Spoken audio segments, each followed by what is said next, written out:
Welcome to the Deep Dive. We're here to really get under the skin of the stories that matter. And today, well, we've got a truly special one. A look at a fierce competitor, an athlete who just blew expectations away. We're talking about the legendary Japanese racehorse, Daiwa Scarlet. Our mission for this deep dive, to unpack her incredible career, those defining rivalries, and, honestly, the sheer power of her will. We've gathered the sources, race reports, articles, detailed notes to really bring her story to life for you. Absolutely. And, horse racing itself is a sport where you see these incredible athletes, human and equine, just pushing boundaries. But Daiwa Scarlet, her story isn't just about wins. It's about maybe an unconventional style and this rare determination that really left a mark. A mark is right. So, okay, let's unpack her early days then. That pedigree sounds absolutely top tier. Agnes, Tachyon, Scarlet Bouquet, Northern Taste as the dam sire. What kind of weight did that breeding put on her right from the start? Oh, huge weight. I mean, the expectations were sky high. From training, everyone knew she had outstanding abilities. Yeah. So she debuted as a 2-year-old. That was November. Ando Katsumi got the ride. Right, Ando. Not Take Yutaka. No, Take had a prior commitment. So Ando stepped in, and actually they stayed together right until her retirement. And the trainer, Matsuda, he made a really interesting call for her debut. 2,000 meters turf at Kyoto. Which was maybe longer than people expected? Exactly. Some thought her temperament, pointed towards shorter distances. But Matsuda's plan, it was a big hit. She won surprisingly relaxed, too. A winning debut, fantastic start. But wasn't there something else about that day, something extra special? Yes. This is amazing. On the very same day, her full brother, Daiwa Major, won the mile championship. Wow. Brother and sister winning majors on the same day. Huge topic of conversation, as you can imagine. And then she just backed it up, winning the Chikyu 2-year-old stakes next. Broke away easily. Really cemented those high hopes. Okay, so she moves into her 3-year-old season. The Shinzan Kinen is first up. Endo tries something different. Racing from behind. Yeah, they tried holding her back, starting mid-pack. How did that go? Well, let's just say Daiwa Scarlet had other ideas. She was just running too well, too eager. Endo couldn't hold her back. So she wanted the lead? Desperately. She finished second to admire aura, but it really highlighted that natural front-running instinct. That became her signature. Which leads us straight into a really pivotal race, doesn't it? The G3 Tulip Prize. This is where the rivalry starts. Enter Vodka. Vodka was the big name then. The 2-year-old queen, having won the Hanshin juvenile fillies in record time. So a huge favorite. Massive favorite. This was their first clash everyone was watching. Daiwa Scarlet led like she wanted to. But Vodka had this explosive finish from the outside, overtook her mid-straight. Daiwa Scarlet finished second by a neck. A complete defeat, you could say, for that first round. But it definitely lit the fuse on that rivalry. Okay, so round 1 to Vodka. But that just sets the stage for the Oka show, right? The next big clash. Vodka's favorite again. Daiwa Scarlet, third choice. What was Ando's plan this time, knowing she just had to lead? This is where Ando showed his brilliance. They drew the far outside gate, 18, often a disadvantage. Right. She chased another horse, Aston McCann, who was maybe a bit too keen. Ando held her. Then, just before the 4th corner, he started to let her go. Gradually. Giving her into top gear early. Exactly. His thinking was specific. Force Vodka to use her legs. Make it a battle of endurance. He believed Daiwa Scarlet's stamina was her ace card. A bold move. And did it work? Because this really tests that relentless will you mentioned. It was absolutely incredible. You'd think making a move that early would tire her out. Right. But no, she actually stretched out more, accelerated again. She shook Vodka off, opened up a gap, and just powered across the finish line. Wow. It wasn't just a win. It was like a declaration. This is who I am. I lead, and I have the stamina to make it stick. Limitless tank, almost. Absolutely breathtaking. But then, almost immediately, disappointment strikes. The Triple Crown dream. Yeah, it was heartbreaking. Poised for the fillies' Triple Crown, and she gets a fever just before the Oaks. Had to withdraw. Crushing. Totally crushing. And then, talk about timing. A week later, Vodka goes and wins the Derby. Makes history. First filly in 64 years. Yeah. Reclaims that title as strongest mare. Ouch. So Daiwa Scarlet rests up over summer, comes back for the G2 Rose Stakes, the trial for the Shuka Show. She'd been off 5 months, but still the favorite. Overwhelming favorite. And she showed why. Came back in top condition, took the lead, stretched out, won easily, like she'd never been away. And we started seeing something new here too, right? Her trademark look. That's right. From this race on, she wore that blue mask, became totally iconic. So the Shuka Show arrives, rematch time with Vodka. How are the odds looking now after Vodka's Derby win but Daiwa Scarlet's comeback? It was fascinating. Vodka was technically the favorite, maybe because of the Derby impact, but the odds were so close, as if there were two favorites. In the race, Daiwa Scarlet sat second, then just couldn't be held back anymore around the third corner. Hit the straight with so much momentum, Vodka was struggling out wide. Daiwa Scarlet's legs just kept pumping. She won. Shut Vodka out again. That's the double crown for fillies, right? Oka Sho and Shuka Sho. Monumental achievement. 2 legs at the fillies triple crown. Okay, next up. The Queen Elizabeth II Cup. Her first time against older horses. Vodka's out, so she's the favorite, but the field sounds intense.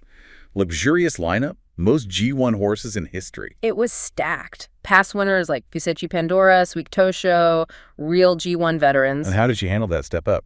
Honestly, she just overwhelmed them. Her own racing style. Fuseichi Pandora tried to close desperately, but Daiwa Scarlet was just too strong. Won easily. Became the unified queen, as they called it. Yep, undisputed top mare after that performance. So the team gets bolder. They aim for the Arima Kinen.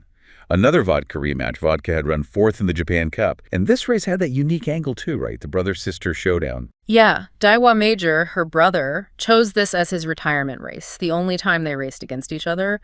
Really added to the drama. But given the distance, the temperament concerns were the bettors wary. A little bit, yeah. She was only 5th favorite. People worried if her front-running style could last the 2,500 meters. In the race, she was determined, got the lead, maybe ran a little wide on that final turn. Costly. It cost her. She got overtaken in the straight. But she dug in, held off her brother. Daiwa Scarlet finished 2nd. Not a win, but still a strong finish to an amazing season. Incredible season. 4 wins from 7 starts, 3 G1s, best 3-year-old filly, obviously, and significantly, best Japanese-bred horse. Shows her impact. Moving into her 4-year-old year. Big plans initially, right? Dubai World Cup, February stakes as a prep. That was the goal. Test her on dirt in the February stakes, then head to Dubai. But then just bad luck strikes. Yeah, really frustrating. A flying wood chip hit her eye in training. Minor injury, but the timing was awful. So no February stakes, no Dubai. Canceled the whole trip. Just bad luck. So plans shift. Focus moves back home to the G2 Osaka High. She was the most popular horse going in. How did she bounce back from the eye issue? Like nothing had happened. Classic. Took the lead, never looked back, won easily. First win as a 4-year-old. Dominant return. But the setbacks weren't over, were they? Something more serious came up next. Unfortunately, yes. A bone spur in her cannon bone. Ouch. That sounds serious for a racehorse. It is. Painful stress growth on the leg bone. It meant a complete break for the spring. No training, missed key races like the Victoria Mile. Okay, so she heals up over, about 3 months. Resumes training late July, aiming for the Tenno Sho autumn.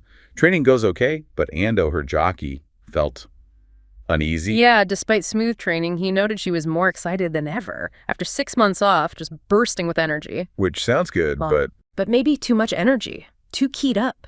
Ando sensed she was almost agitated, overly keen. And that sets the stage for one of the great races, doesn't it? The Tenno Sho autumn, the ultimate showdown. Vodka's there after her own dramatic year, tough run in Dubai, 2nd in the Victoria Mile, then that huge Yasuda Kinen win, plus other champs like Dream Journey, Deep Sky. What a field. How did it unfold? It unfolded fast. Daiwa Scarlet, true to form, maybe too true to form given Ando's worries, just bolted to the lead. She ran the first 1,000 meters in a blistering 58.7 seconds. Which in a 2,000-meter race is insane. Just suicidal pace, especially coming off a long break. Common sense says a horse burns out completely doing that. Ando himself said he was bracing for defeat, thinking, don't take off today. Yeah, she kept going. Unbelievably, yes. Held the lead deep into the straight. The horses trying to keep up with her were exhausted. Then, from the outside, Vodka and Deep Sky made their challenge. It came down to this incredible fight between Daiwa Scarlet on the inside and Vodka. The photo finish, legendary, right? How long did it take? Agonizingly long, 13 minutes for the photo finish review. An eternity. And the result? Vodka won by just 2 centimeters. 2! Oh, brutal. So close. Apparently, Daiwa Scarlet was actually ahead just before and just after the line. Only at the exact moment of the finish was Vodka infinitesimally ahead. That's unbelievable. But even in defeat, people said she raced better than Vodka.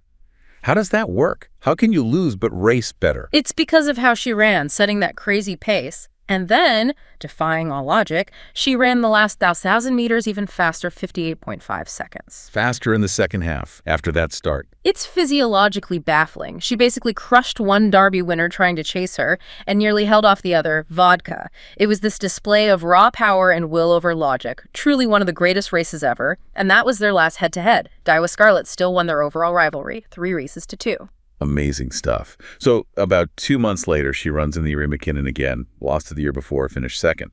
But this time, he's the favorite. Yes, despite the previous year, she was the top pick. And she delivered, she tracked the early leader, then took command, and it just let her roll. And the others couldn't stay with her. Even the stamina horses. Nope. Horses like Meisho Samson, Asakusa King, Strong Stairs, they were struggling before the home straight, the closers coming from behind. No chance. She won powerfully by 1 3/4 lengths. A dominant year-end win. And historically significant, too, you said. Hugely significant. First horse in 13 years to win the Arima Kinen, leading all the way. Only the 4th filly or mare in 37 years to win that Grand Prix. And get this, running the first 1,000 meters under 60 seconds. Just incredible pace sustained over distance. Sealed her legacy. So after that amazing win, the plan was back on for overseas, right? 2009, starting with the February stakes again. That was the plan. Test her on dirt, then take on the world. But it wasn't meant to be. No, just tragically, really. 2 weeks before that February stakes run, in a workout, superficial flexor tendonitis. Oh no, tendon injury. Yeah. Serious enough that retirement was the only option, immediately. Her career was over, just like that. What an abrupt end to such an extraordinary career. Yeah. I mean, a horse with that much talent, that fierce will, her racing styles just rewrote the book on leading from the front. And that rivalry with Vodka, those duels were absolutely epic, forever etched in racing history. 2 champions pushing each other beyond the limits. It really makes you think, doesn't it, about the impact of injuries in these high-stakes sports, how they shape legacies. You look at Daiwa Scarlet and you have to consider what it takes physically and mentally for any athlete, human or animal, to perform at that level, especially through setbacks. And that bond she had with Ando, you could see it, that trust, that partnership, allowing her incredible will to shine through. So reflecting on her whole career, the dazzling wins, those gut-wrenching near misses, what does it tell us about peak performance, that razor-thin line between winning and losing? How much of what she did was just pure raw will, pushing past what seemed physically possible? Leaves you wondering about that incredible unbridled power she had, something to really ponder.